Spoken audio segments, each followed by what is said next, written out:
오늘 저희가 여러분과 함께 깊이 들여다볼 자료는 크리스토퍼 알렉산더의 역작이죠.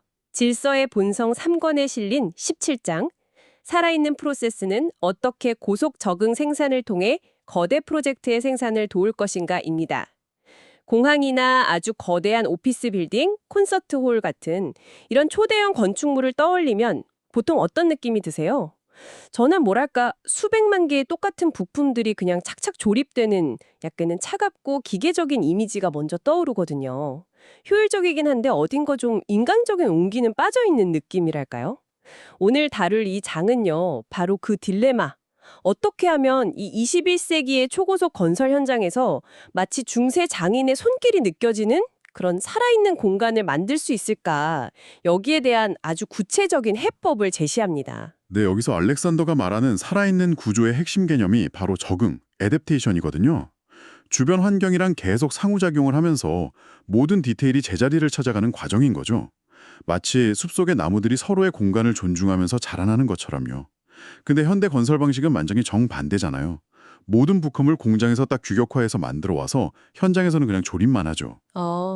적응의 여지가 거의 없는 거예요. 그러니까 한쪽에는 정말 수백 년에 걸쳐서 만든 손으로 만지면 온기가 느껴질 것 같은 12세기 성당의 바닥이 있고요. 다른 한쪽에는 단 몇 달 만에 끝내야 하는 21세기 초고속 프로젝트가 있는 거네요. 이 둘은 영원히 만날 수 없는 평행선처럼 보이는데요. 바로 그 평행선을 교차시키는 지점이 오늘 이야기의 핵심입니다. 알렉산더는 고속 적응 생산이라는 아주 혁신적인 방법을 통해서 이 모순을 해결하는데요. 기술이 어떻게 인간의 감성과 장인 정신을 되살리는 도구가 될 수 있는지 아주 흥미로운 실제 사례를 통해 한번 살펴보겠습니다. 그 사례가 바로 그리스 아테네의 메가론 무시키스 아티니 콘서트홀 확장 공사군요. 여기서 클라이언트가 아주 까다로운, 어찌 보면 좀 낭만적인 요청을 했다고요. 네, 클라이언트가 새로 지을 공간의 바닥을요. 중세 이탈리아 교회에서 볼 수 있는 그런 아름다운 대리석 바닥으로 만들어달라고 요청을 한 거예요. 그냥 패턴 타일 붙이는 게 아니고요. 각 조각이 정말 고유한 생명력을 가지고 전체랑 어우러지는 그런 깊이 있는 아름다움을 원했던 거죠. 요청 자체는 굉장히 멋진데요. 문제는 그 규모였겠군요. 정확합니다. 바닥 면적이 무려 2에이커, 약 8,000제곱미터에 달했어요. 알렉산더가 예비 계산을 해보니까 이 넓은 공간을 그런 살아있는 느낌으로 채우려면요. 모양과 색상이 조금씩 다른 대리석 조각이 대략 40만 개 정도 필요하다는 결론이 나온 겁니다. 네. 40만 개요? 잠깐만요. 이게 감이 잘 안 오는데요. 제가 최근에 집 화장실 타일 몇십 장 고르는데도 며칠을 고민했는데 40만 개라니 이건 상상조차 안 되는 숫자인데요. 그렇죠. 근데 단순한 숫자뿐만이 아니라 각 조각이 주변 조각들이랑 조화를 이루면서 유기적으로 연결되어야 한다는 조건이 붙으면서 문제가 훨씬 더 복잡해져요. 12세기 장인이었다면 아마 수십 년에 걸쳐서 현장에서 돌을 직접 깎고 맞춰보면서 이 작업을 해냈을 겁니다. 하지만 이 프로젝트에 주어진 현장 설치 시간은 단 2달이었습니다. 40만 개의 제각기 다른 조각을 2달 안에 설치하고 연마까지 맞춰야 한다. 이건 전형적인 미션 임파서블이네요. 기존의 20세기 방식, 그러니까 규격화된 타일을 대량 생산해서 기계적으로 붙이는 걸로는 클라이언트가 원했던 그 살아있는 아름다움을 절대 구현할 수 없었을 테고요. 맞습니다. 값싼 노동력과 사실상 무한한 시간이 있었던 과거와 아주 비싼 인건비와 극도의 시간 압박이라는 제약을 가진 현재, 이 프로젝트는 바로 그 거대한 간극을 어떻게 메울 것인가에 대한 도전이었던 셈입니다. 여기서 알렉산더가 아주 근본적인 문제를 제기해줘. 이런 종류의 아름다움은 애초에 설계 사무실의 컴퓨터 화면이나 도면 위에서는 절대 탄생할 수 없다. 그렇습니다. 왜냐하면요, 그 살아있는 느낌이라는 건 실제 공간에서 실제 크기로 자신의 몸으로 직접 경험해야 하면 파악할 수 있기 때문이에요. 도면 위에서는 모든 게 그냥 2차원적인 추상화일 뿐이죠. 하지만 실제 공간에 서서 바닥을 내려다볼 때 혹은 저 멀리 복도 끝에서 비스듬히 바라볼 때 빛이 비치는 각도에 따라서 그 느낌은 완전히 달라지거든요. 그 말이 정말 와닿네요. 영화 감독이 머릿속으로 완벽한 장면을 구상했더라도 실제 촬영 장소에서 배우랑 카메라를 놓고 봐야만 이 느낌이구나 하고 알게 되는 거랑 비슷하겠어요. 공간과 빛, 사람이 상호작용하면서 만들어내는 뭔가가 있으니까요. 바로 그겁니다. 알렉산더는 그걸 살아있는 프로세스라고 부르는 거고요. 미리 정해진 청사진을 기계적으로 실행하는 게 아니라 만드는 과정 자체에서 계속 발견하고 느끼고 적응하면서 전체를 완성해 나가는 방식이죠.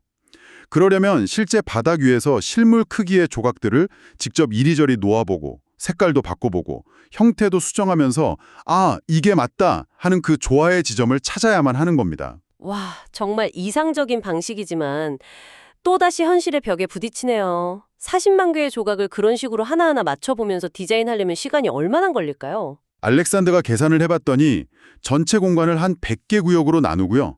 각 구역마다 2주씩 디자인 작업을 한다고 가정했을 때 순수하게 디자인에만 최소 1년 이상이 걸릴 걸로 예상됐습니다. 설치는 2달 안에 끝내야 하는데 디자인에만 1년 이상이라니. 결국 우리는 다시 원점으로 돌아왔네요. 아름다움을 만드는 방식은 너무 느리고 빠른 방식은 아름다움을 만들지 못한다. 이 모순을 도대체 어떻게 해결했을까요? 여기서 바로 21세기의 기술이 이 오래된 딜레마를 푸는 열쇠로 등장합니다. 그 주인공이 바로 워터젯 커터입니다. 워터젯 커터요? 물로 자르는 기계라는 뜻인데 이게 그렇게 대단한 기술인가요? 상상 이상입니다. 아주 가느다란 물줄기에 연마제를 섞어서 무려 6만 psi라는 어마어마한 압력으로 분사하는 기계인데요. 이 정도 압력이면 두꺼운 강철판도 마치 뜨거운 칼로 버터를 자르듯 아주 부드럽고 정밀하게 잘라낼 수 있습니다.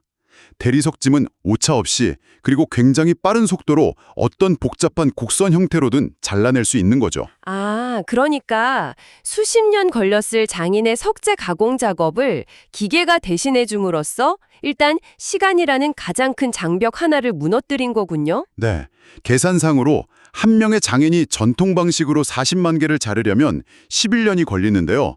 워터젯 커터 3대를 동시에 돌리면 단 6개월 만에 끝낼 수 있습니다. 시간의 패러다임이 완전히 바뀌는 거죠. 근데 여기서 많은 분들이 오해하는 지점이 있어요. 단순히 빠른 기계를 도입한 게 해결책의 전부가 아니라는 점입니다. 그렇죠. 빨리 자를 수 있다는 게 40만 개를 어떻게 조화롭게 디자인할 것인가라는 이 미적인 문제를 해결해 주진 않으니까요. 진짜 혁신은 그 기술을 사용하는 프로세스에 있었겠군요. 정확합니다. 알렉산더는 여기서 고속 적응 생산이라는 완전히 새로운 작업 방식을 고안합니다. 핵심 아이디어는 느린 과정과 빠른 과정을 철저히 분리하고 각각의 최적화된 환경을 만들어준 뒤에 마지막에 결합하는 겁니다. 느린 과정과 빠른 과정의 분리. 흥미롭네요. 구체적으로 어떻게 진행됐나요? 우선 시간이 오래 걸리고 창의력이 필요한 디자인과 적응. 이 느린 과정은 시간 압박이 심한 아테네 건설 현장이 아니라 시간 제약이 전혀 없는 캘리포니아의 넓은 창고에서 진행하기로 했습니다. 아하. 일종의 디자인 실험실을 따로 만든 거죠. 시끄럽고 먼지 날리는 공사 현장의 압박감에서 완전히 벗어나서 오롯이 디자인에만 집중할 수 있는 환경을 확보한 거군요. 정말 영리한데요. 네, 그 창고 바닥에서 실제 크기의 종이 모형으로 수없이 실험하면서 최적의 디자인을 찾았습니다. 이게 첫 번째 단계, 옵사이트 모의 실험이고요. 디자인이 확정되면 두 번째로 그 디자인을 컴퓨터 CAD 파일로 디지털화합니다. 그리고 세 번째, 이 파일을 워터젯 커터에 보내서 대리석을 고속 절단하죠. 여기까지는 이해가 됩니다. 그런데 그렇게 캘리포니아에서 잘라낸 40만 개의 퍼즐 조각을 어떻게 그리스까지 가져가서 2달 만에 조립하죠? 그것도 보통 일이 아닐 텐데요. 여기서 네 번째 단계인 사전 조립, 즉 모듈화라는 정말 기가 막힌 아이디어가 나옵니다. 잘라낸 대리석 조각들을요, 약 60 곱하기 120cm 크기의 가벼운 유리섬유 매트 위에 에폭시로 미리 다 붙여버리는 겁니다. 한 장의 매트에 평균 50개에서 100개의 조각이 정확한 위치에 딱 붙어 있는 거죠. 와, 이건 건축이라기보다는 제조업에 더 가까운 발상이네요. 마치 자동차 공장에서 엔진이나 문짝을 미리 조립해서 최종 조립 라인으로 보내는 것처럼요. 현장에서는 그냥 이 완성된 매트들만 번호에 맞춰 깔면 변수가 극단적으로 줄어들겠군요. 바로 그겁니다. 하지만 아직 끝이 아니에요. 가장 중요한 5번째 단계, 전체 조화 확인이 남아 있습니다. 이렇게 만들어진 수천 개의 매트들을 다시 창고 바닥에 전부 펼쳐놓고 전체적인 색상의 흐름이나 패턴의 조화를 최종적으로 점검하고 미세하게 수정합니다. 부분적으로는 완벽했는데 전체로 보니 어색한 부분을 여기서 마지막으로 잡아내는 거죠. 정말 철저하네요. 그럼 이제 마지막 6번째 단계가 그리스 현장으로 가서 설치하는 거겠군요. 맞습니다. 완벽하게 검증된 매트들을 배에 실어서 아테네로 보내고 현장에서는 작업자들이 번호 순서대로 바닥에 착착 깔기만 하면 됩니다. 덕분에 40만 개 조각을 설치하는 작업이 믿을 수 없을 만큼 빠른 속도로 진행될 수 있었죠. 테두리 같은 최종 마감만 현장에서 직접 하고요. 들어보니 정말 대단한 시스템인데요. 근데 한편으로는 이런 걱정도 들어요. 모든 걸 다른 곳에서 완벽하게 계획하고 모듈로 만들어버리면 막상 현장에서만 느낄 수 있는 미묘한 차이나 예상치 못한 문제, 혹은 더 좋은 아이디어가 떠올랐을 때 유연하게 대처하기는 오히려 어려운 것 아닌가요? 살아있는 프로세스의 핵심인 현장 적응성이 사라지는 것 같은데요? 아주 날카로운 지적이십니다. 알렉산더도 당연히 그 점을 고려했습니다. 이 프로세스는 모든 걸 100% 통제하려는 게 아니에요. 이 시스템의 목적은 중요한 결정들, 가장 이상적인 환경에서 충분한 시간을 들여내리고 단순 반복적인 실행은 최대한 효율적으로 만드는 데 있습니다. 예를 들어 현장에서 기둥 위치가 설계랑 미세하게 달라졌다. 그러면 그 주변 매트의 테두리를 현장에서 잘라내서 맞추는 식의 유연성은 여전히 남아 있습니다. 즉, 거대한 숲의 모습은 미리 디자인하되 각 나무가 땅에 뿌리 내리는 방식은 현장에 맞게 적용시키는 지혜라고 할 수 있죠. 그러니까 가장 중요한 창조적인 부분은 느린 과정으로 충분히 숙성시키고 예측 가능한 실행 부분은 빠른 과정으로 효율화해서 두 마리 토끼를 다 잡은 거군요. 그렇습니다. 그리고 이 프로세스가 궁극적으로 추구하는 것은 자연에서 흔히 볼 수 있는 끝없는 반복 속의 끝없는 변주입니다. 물고기 비늘이나 나뭇잎을 떠올려 보세요. 비슷한 형태가 수없이 반복되지만 자세히 보면 어느 하나 완전히 똑같은 건 없죠. 각자의 위치와 역할에 맞게 미세하게 다릅니다. 아테네 바닥의 40만 개 조각도 그런 원리겠군요.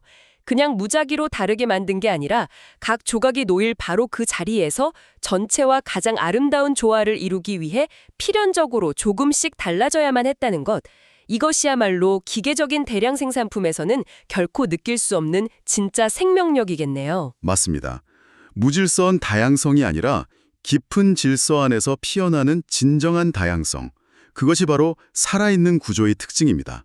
그리고 이 놀라운 원리는 바닥뿐만 아니라 이 프로젝트에 포함된 거대한 유리천장에도 똑같이 적용되었습니다. 유리천장이요? 거기도 비슷한 방식으로 작업했나요? 네, 똑같은 유리 패널을 반복해서 붙이는 대신 마치 하늘에 떠 있는 구름처럼 자유롭고 유기적인 문양을 넣고 싶어 했어요. 여기서도 기술이 인간의 예술적 감성을 폭발적으로 증폭시키는 역할을 합니다. 디자이너가 포토샵 같은 프로그램으로 자유롭게 스케치를 그리면 그 디지털 파일을 사진 현상 기술로 유리 패널에 그대로 옮겨 새기는 겁니다. 손으로 그린 섬세한 느낌을 거대한 유리천장에 그대로 구현할 수 있다니 정말 놀랍네요. 심지어 그 과정도 실제 조명을 설치한 3차원 축소 모델 아래서 충분히 시뮬레이션을 거쳤습니다. 빛이 유리를 통과할 때 어떤 느낌을 줄지, 공간의 분위기와 잘 어울리는지 미리 확인하고 수정할 수 있었던 거죠. 바닥과 마찬가지로 오프사이트 모의 실험을 통해 실패의 위험을 최소화한 겁니다. 그 결과 과거의 장인이 몇 주에 걸쳐 만들었을 섬세한 디테일을 단 몇 시간 만에 수백 제곱미터의 면적에 구현할 수 있게 된 겁니다. 오늘 이야기를 쭉 들어보니까요. 기술이 인간의 감성이나 장인정신을 대체하는 게 아니라 오히려 우리가 잊고 있던 그것들을 거대한 스케일로 실현시켜주는 강력한 도구가 될 수 있다는 생각이 듭니다. 20세기의 대량 생산 시대에는 불가능하다고 여겼던 살아있는 건축이 21세기의 기술과 맞닿아 새로운 방식으로 부활하는 모습을 본 것 같네요. 맞습니다. 인간의 섬세한 손길과 감성, 그리고 그것을 뒷받침하는 깊은 이론이 컴퓨터, 초정밀 가공 기술, 그리고 오늘 살펴본 것과 같은 영리한 생산관리 방식과 결합될 때 우리는 비로소 거대한 프로젝트에도 영혼을 불어넣을 수 있게 되는 겁니다. 더 이상 속도 때문에 아름다움을, 효율성 때문에 인간적인 감성을 포기할 필요가 없는 시대가 열리고 있는 거죠. 오히려 최첨단 기술을 통해 과거 장인들이 평생을 바쳐 추구했던 그 정신을 현대적으로 계승하고 심지어 뛰어넘을 수도 있다는 희망을 보게 되네요. 알렉산더는 이 장의 마지막을 아주 인상적인 문장으로 마무리합니다. 이러한 새로운 절차를 통해 우리 인간은 언덕의 아름다운 꽃과 풀들이 이루어내는 것과 같은 구조를 보존하는 전개를 성취하게 될 것이다.